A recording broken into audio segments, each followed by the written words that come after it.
Gold smuggling ಕೇಸ್ನಲ್ಲಿ ನಟಿ Ranya Rao lock ಆಗಿದ್ದಾರೆ. ಈಗಾಗಲೇ ನ್ಯಾಯಾಂಗ ಬಂಧನಕ್ಕೆ ಕೋರ್ಟ್ ಅವರನ್ನು ಕೊಟ್ಟಿದೆ. ಮತ್ತೊಂದು ಕಡೆ ಡಿಆರ್ಐ ಅಧಿಕಾರಿಗಳು ಇನ್ವೆಸ್ಟಿಗೇಷನ್ ಅನ್ನು ಚುರುಕುಗೊಳಿಸಿದ್ದಾರೆ. ಇನ್ವೆಸ್ಟಿಗೇಷನ್ ಚುರುಕಾಗ್ತಾ ಇದ್ದ ಹಾಗೆ ಮತ್ತಷ್ಟು ಮಾಹಿತಿ. ಏರ್ಪೋರ್ಟ್ನಲ್ಲಿ ಪ್ರೋಟೋಕಾಲ್ ಉಲ್ಲಂಘನೆಯ ವಿಚಾರ, ಇದೇ ವಿಚಾರಕ್ಕೆ ಸಂಬಂಧಪಟ್ಟಂತೆ ಮತ್ತಷ್ಟು ಡೀಟೇಲ್ಸ್ ಲಭ್ಯವಾಗ್ತಾ ಇದೆ.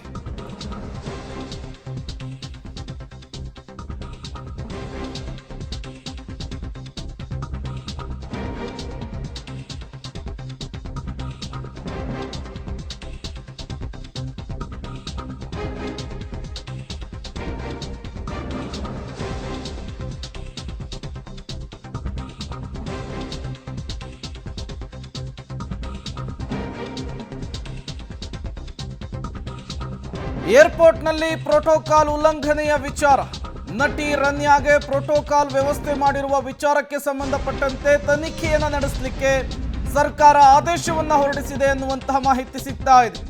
ತೀವ್ರ ಟೀಕೆಗಳ ಬೆನ್ನಲ್ಲೇ ಸರ್ಕಾರ ಇನ್ವೆಸ್ಟಿಗೇಷನ್ಗೆ ಆದೇಶವನ್ನು ಹೊರಡಿಸಿರುವಂತಹದ್ದು. ದುಬೈನಿಂದ ಅಕ್ರಮ ಚಿನ್ನವನ್ನು ಸಾಗಾಟ ಮಾಡಿಕೊಂಡು ಬೆಂಗಳೂರಿನ ಏರ್ಪೋರ್ಟ್ನಲ್ಲಿ ನಟಿ ರನ್ಯಾ ಲಾಕ್ ಆಗಿದ್ರು. ಅದಾದ್ಮೇಲೆ ಇಬ್ಬರು ಸಚಿವರ ಪ್ರಭಾವದ ವಿಚಾರ ಕೂಡ ಜೋರು ಸುದ್ದಿಯಾಗಿತ್ತು. ಈ ಬೆನ್ನಲ್ಲೇ ರಾಜ್ಯ ಸರ್ಕಾರ ತನಿಖೆಗೆ ಆದೇಶವನ್ನು ಹೊರಡಿಸಿದೆ ಅನ್ನೋದು ಗೊತ್ತಾಗ್ತಾ ಇದೆ. ಏರ್ಪೋರ್ಟ್ನಲ್ಲಿ ಭದ್ರತೆ ಉಲ್ಲಂಘನೆ ಆಗಿದ್ದು ಹೇಗೆ, ಈಕೆಗೆ ಯಾರ್ಯಾರು ಸಹಕಾರಿಯಾಗಿದ್ರು, ಎಲ್ಲದರ ಬಗ್ಗೆಯೂ ಕೂಡ ಇಂಚಿಂಚು ಇನ್ವೆಸ್ಟಿಗೇಷನ್ ನಡೆಸಬೇಕು ಅಂತ ಹೇಳಿ ಈಗ ಸರ್ಕಾರ ಸೂಚನೆಯನ್ನ ಹೊರಡಿಸಿದೆ. ವ್ಯಾಪಕ ಟೀಕೆಗಳ ಬೆನ್ನಲ್ಲೇ ಸರ್ಕಾರ ಈಗ ತನಿಖೆಗೆ ಅಸ್ತು ಅಂದಿರುವಂತಹದ್ದು. ಇದು ಪಬ್ಲಿಕ್ ಟಿವಿಯ ಬಿಗ್ ಎಕ್ಸ್ಕ್ಲೂಸಿವ್ ಸುದ್ದಿ. ಏರ್ಪೋರ್ಟ್ನಲ್ಲಿ ಪ್ರೋಟೋಕಾಲ್ ಉಲ್ಲಂಘನೆಯ ವಿಚಾರಕ್ಕೆ ಸಂಬಂಧಪಟ್ಟಂತೆ ನಟಿ ರನ್ಯಾಗೆ ಮತ್ತೊಂದು ಸಂಕಷ್ಟ ಎದುರಾಗಿದೆ.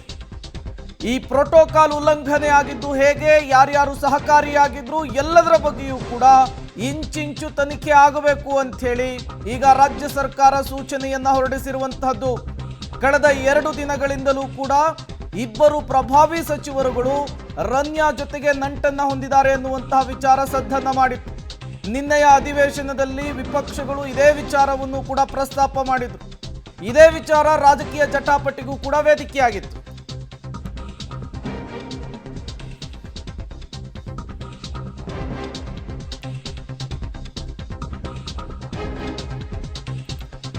ಮತ್ತಷ್ಟು ಡೀಟೇಲ್ಸ್ ಅನ್ನು ಕೊಡ್ತಾರೆ ಪೊಲಿಟಿಕಲ್ ಬ್ಯೂರೋ ಹೆಡ್ ರವೀಶ್ ನೇರ ಸಂಪರ್ಕದಲ್ಲಿ ಜಾಯಿನ್ ಆಗಿದ್ದಾರೆ. ರವೀಶ್, ಪಬ್ಲಿಕ್ ಟಿವಿಯ ಬಿಗ್ ಎಕ್ಸ್ಕ್ಲೂಸಿವ್ ಸುದ್ದಿ ಇದು.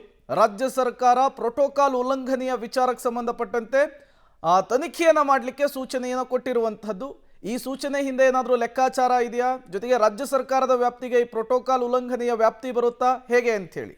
ಪ್ರಮುಖವಾಗಿರ್ತಕ್ಕಂಥದ್ದು ನಿನ್ನೆಯಷ್ಟೇ ವಿಧಾನಸೌಧದಲ್ಲಿ ಜೊತೆಗೆ ವಿಧಾನಸಭೆಯಲ್ಲಿ ದೊಡ್ಡ ಮಟ್ಟದಲ್ಲಿ ಚರ್ಚೆ ಆಗ್ತಾ ಇತ್ತು. ಅಂದರೆ ಆ 3 ಸಚಿವರು ಯಾರು, ಆ 2 ಸಚಿವರು ಯಾರು ಅನ್ನೋದ್ರ ಬಗ್ಗೆ ಕೂಡ ಸಾಕಷ್ಟು ಒಂದು ರೀತಿಯಲ್ಲಿ ಆರೋಪಗಳು ಮತ್ತು ಅನುಮಾನಗಳನ್ನು ಕೂಡ ವ್ಯಕ್ತಪಡಿಸಿದರು. ಜೊತೆಗೆ ವಿಧಾನಸಭೆಯಲ್ಲೂ ಕೂಡ ಶೂನ್ಯ ವೇಳೆಯಲ್ಲಿ ಬಿಜೆಪಿ ನಾಯಕರು ಈ ಒಂದು ಪ್ರೋಟೋಕಾಲ್ ವಿಚಾರವಾಗಿ ಪ್ರಸ್ತಾಪವನ್ನು ಮಾಡಿದರು. ಅಂದರೆ ಆ ಒಂದು ರನ್ಯಾ ರಾವ್ ವಿದೇಶದಿಂದ ಬರುವಂತಹ ಸಂದರ್ಭದಲ್ಲಿ ಆ ಒಂದು ಪ್ರೋಟೋಕಾಲನ್ನು ಉಲ್ಲಂಘನೆ ಮಾಡಿ ಅವ್ರನ್ನ ಕರ್ಕೊಬರೋದಕ್ಕೆ ಶಿಷ್ಟಾಚಾರವನ್ನು ಉಲ್ಲಂಘಿಸಿ ಪೊಲೀಸ್ ವೆಹಿಕಲ್ ಅನ್ನು ಕಳಿಸಿದ್ರು ಅಂತ ಕೂಡ ಗಂಭೀರ ಆರೋಪವನ್ನು ಮಾಡಿದರು. ಹಾಗಾಗಿ ನಿನ್ನೆ ಅಷ್ಟೇ ರಾಜ್ಯ ಸರ್ಕಾರ ಆದೇಶ ಮಾಡಿರ್ತಕ್ಕಂಥ ಪ್ರತಿ ಪಬ್ಲಿಕ್ ಟಿವಿಗೆ ಲಭ್ಯ ಆಗಿರ್ತಕ್ಕಂಥದ್ದು.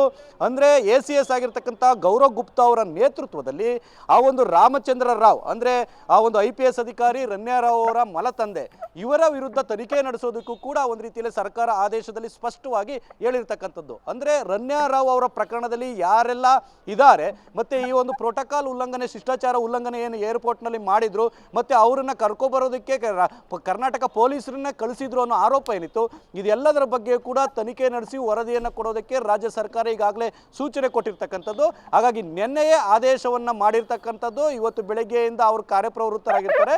ಅಂದರೆ ಆ ಒಂದು ತನಿಖಾಧಿಕಾರಿಗೆ, ಅಂದರೆ IAS ಅಧಿಕಾರಿಯ ನೇತೃತ್ವದಲ್ಲಿ ನಡೆಯುವಂಥ ತನಿಖಾಧಿಕಾರಿಗೆ ಎಲ್ಲ ರೀತಿಯಲ್ಲೂ ಕೂಡ ಸಹಕಾರವನ್ನು ಕೊಡಬೇಕು ಅಂತಲೂ ಕೂಡ ಆ ಒಂದು DGPಗಳಿಗೂ ಕೂಡ ಈಗಾಗಲೇ DGP ಆಗಿರ್ಬೋದು ಮತ್ತು ಪೊಲೀಸರಿಗೂ ಕೂಡ ಈ ಒಂದು ಆದೇಶದಲ್ಲಿ ಸೂಚಿಸಲಾಗಿದೆ. ಹಾಗಾಗಿ ಒಟ್ಟಾರೆಯಾಗಿ ಈಗ IPS ಅಧಿಕಾರಿ ಆಗಿರ್ತಕ್ಕಂಥ ರಾಮಚಂದ್ರ ರಾವ್ಗೂ ಕೂಡ ಒಂದು ರೀತಿಯಲ್ಲಿ ಸಂಕಷ್ಟ ಎದುರಾಗುತ್ತನ್ನು ಕೂಡ ಕಾದು ನೋಡಬೇಕು.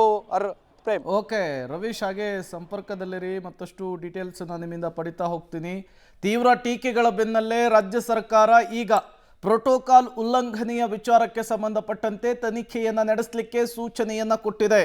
ಈ ಸೂಚನೆ ಎಷ್ಟು ಜನರಿಗೆ ಬಿಸಿ ಮುಟ್ಟಿಸುತ್ತೆ ಅನ್ನುವಂತಹ ಪ್ರಶ್ನೆ ಸಹಜವಾಗಿಯೇ ಮುನ್ನೆಲೆಗೆ ಬರ್ತಾ ಇದೆ.